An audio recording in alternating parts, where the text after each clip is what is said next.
Sensibiliser, conseiller et proposer de nouvelles technologies, c'était les buts de la journée de sensibilisation au handicap qui s'est déroulée le samedi 5 octobre dans et autour de l'hôtel de ville de Puteaux.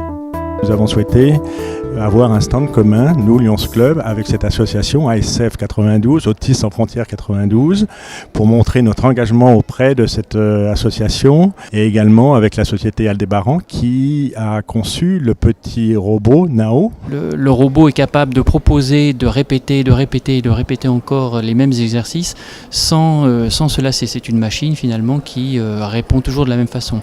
Donc cette stabilité et cette absence d'émotion dans les relations convient, semble-t-il, aux enfants autistes.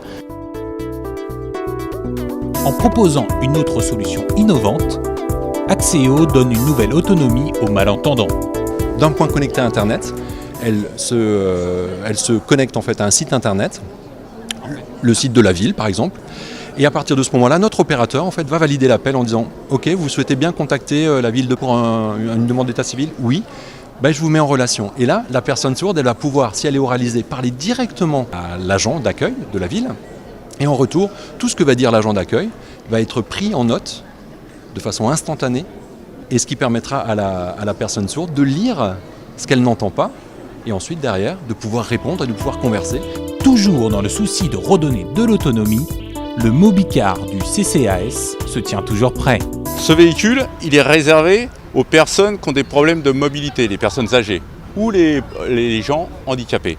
Je les emmène à leurs rendez-vous médicaux, hôpital, docteur, laboratoire, sur Puteaux, parfois un peu à Foch ou à Neuilly. Pour le réserver, on téléphone une petite semaine avant au standard du CCAS.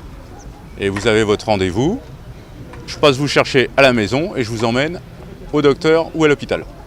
Et je viens vous rechercher quand tout est fini. Les équipes dirigeantes du CCAS sont très attentives à ce que l'ensemble des équipes à domicile, car la ville a aussi ses propres auxiliaires de vie, soient régulièrement évaluées, testées, encadrées. Il ne suffit pas d'apporter une prestation, encore faut-il qu'elle génère de la bientraitance. Voilà exactement quel est l'objectif de la ville de Puteaux pour l'instant.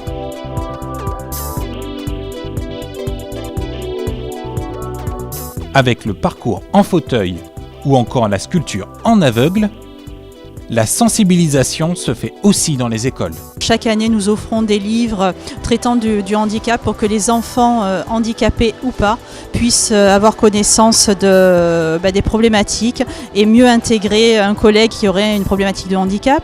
Nous avons aussi fait il y a 2 ans une conférence sur les troubles 10 où effectivement les parents ne se sont plus sentis isolés puisqu'ils se sont rendus compte que sur la commune ils n'étaient pas seuls. Et il faut absolument les aider, les soutenir. Et nous en tant qu'association, c'est ce que je dis toujours, on est associés à eux et on pense que tous les gens qui sont membres de notre association doivent s'associer à leurs problèmes.